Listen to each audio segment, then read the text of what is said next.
अगाडि बढिरहेको छौँ।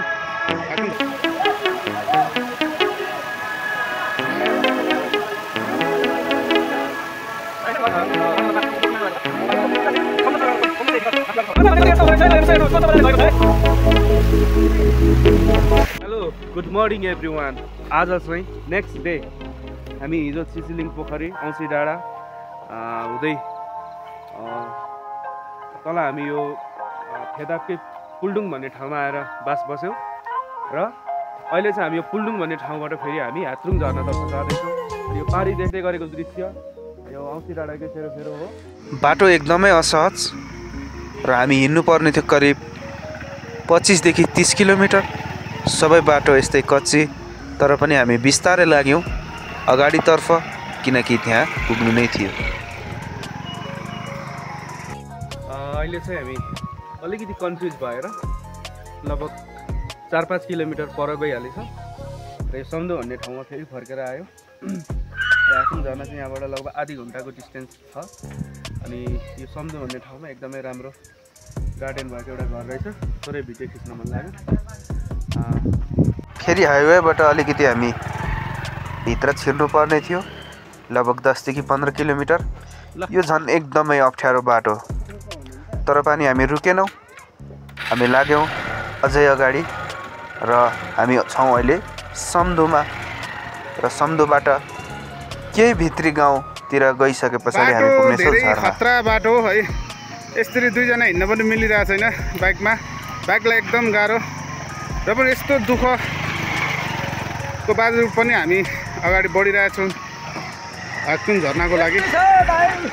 ओके, हामी पुल्डुङ, पञ्चमी, सेल्फी डाँडा हुँदै अब यो सम्धु आइपुगेका छौँ र सायद ठ्याक्कै थाहा छैन यहाँनिर कहाँनिर छ हात्रुङ झर्ना, तर हामी एकदमै नियर टु हात्रुङ झर्ना एकदमै नजिक हामी आइपुगिसकेका छौँ र तपाईँहरूलाई एकदमै राम्रोसँग हामी मेहनत गरेर आजको हामी यो झर्नाको भिडियो देखाउनेछौँ।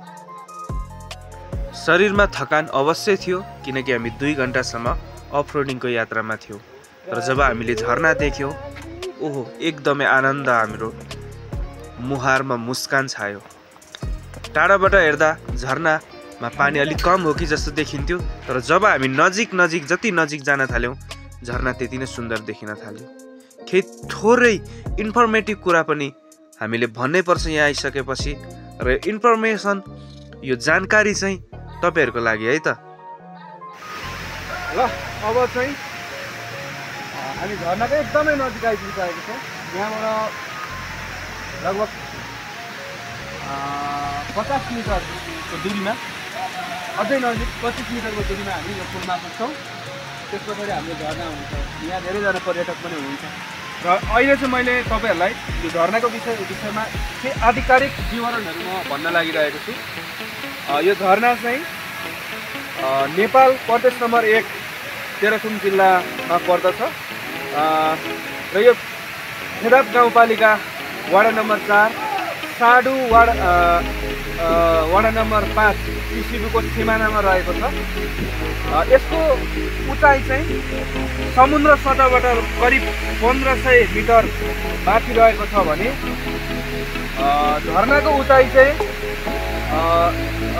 यसको जलदबाव भाग भन्नाले यो पानी झरेको भाग चाहिँ लगभग करिब 365 मिटर रहेको छ र यो झरनामा चाहिँ केही स्रोत अनुसार चाहिँ दक्षिण एसियाभित्रकै अग्लो झरना भनेर पनि उल्लेखित गरेको पाइन्छ भने नेपालको दोस्रो अग्लो भनेर पनि भनेको पाइन्छ। र यो झरनाको विशेषताहरू चाहिँ यही नै हो। यहाँनिर वरिपरि जङ्गलै जङ्गल छ। यहाँ हामी हेर्न सक्छौँ वरिपरि जङ्गल छ। अनि जङ्गलको बिचमा एउटा ठुलो चट्टान छ अगाडि। त्यो चट्टानबाट चाहिँ चट्टानको सिरानबाट चाहिँ झरना झर्दै आएको हामी देख्न सक्छौँ। र यसको विवरणहरू चाहिँ मैले स्रोतमा पाएको एउटा जानकारी अनुसार चाहिँ मलाई यति नै थाहा छ र यसको अरू पनि धेरै विशेषताहरू होलान्। आगामी दिनमा फेरि पनि आउने मौका मिल्यो भने यो पनि यसको विवरण पनि भन्नेछौँ। अझै तल गएर पनि यसको भिडियो हामी बनाउनेछौँ है।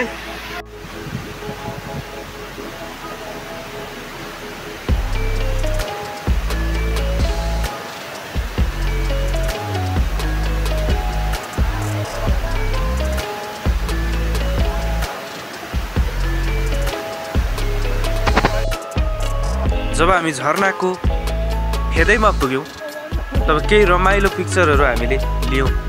हामी रमायो, त्यो झरनासँग हामी खेल्न थाल्यौँ। किनभने हामीले जति झरनासँग हामी नजिक भयौँ, प्राकृतिक रूपमा हामी अझै बढी झरनाप्रति मोहित हुँदै गयौँ। जति हामी झरनाको नजिकमा पुग्दै गयौँ त्यति हामीलाई आनन्द अनि रमाइलोको महसुस हुन थाल्यो। हामी त्यति नै आनन्दमा हामी रमाउन थाल्यौँ।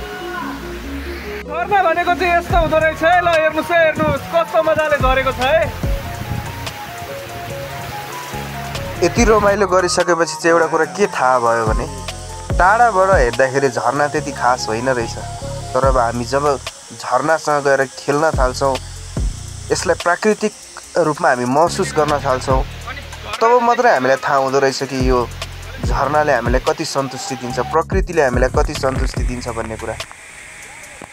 अनि यहाँभित्र गएर जब हामी यहाँको त्यो शीतल पानी, चिसो पानीको अनुभूति हामीले जब गर्न पायौँ, तब हामीलाई थाहा भयो कि हामी यहाँ आउनुको उद्देश्य चाहिँ मात्र हेर्न होइन, तर रमाउनु पनि हो।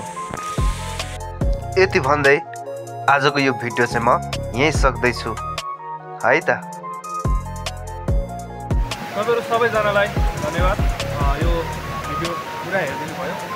आजको मेरो यो हातरुम झरनासम्मको भिडियो चाहिँ यति नै रहनेछ र आगामी दिनहरूमा अझै यस्तै भिडियोहरू हेर्न चाहनुहुन्छ भने प्लिज मेरो च्यानललाई लाइक, कमेन्ट, सब्सक्राइब, सेयर गरिदिनु होला। र तपाईँहरू सबैजनालाई फेरि पनि धन्यवाद दिन चाहन्छु। तपाईँहरूको सानो सपोर्टले गर्दा मेरो च्यानललाई सहायता पुग्नेछ अनि मेरो च्यानलमा ग्रो हुनेछ। अनि एकदमै दुःख गरेर हामी आइकन लगभग 60-70 किलोमिटर हामी यात्रा गरिकन आएर हामीले यो भिडियो बनाएका छौँ। सबैजनाले सपोर्ट गरिदिनु होला है। Thank you. फेरि भेट्नेछौँ नेक्स्ट भिडियोमा।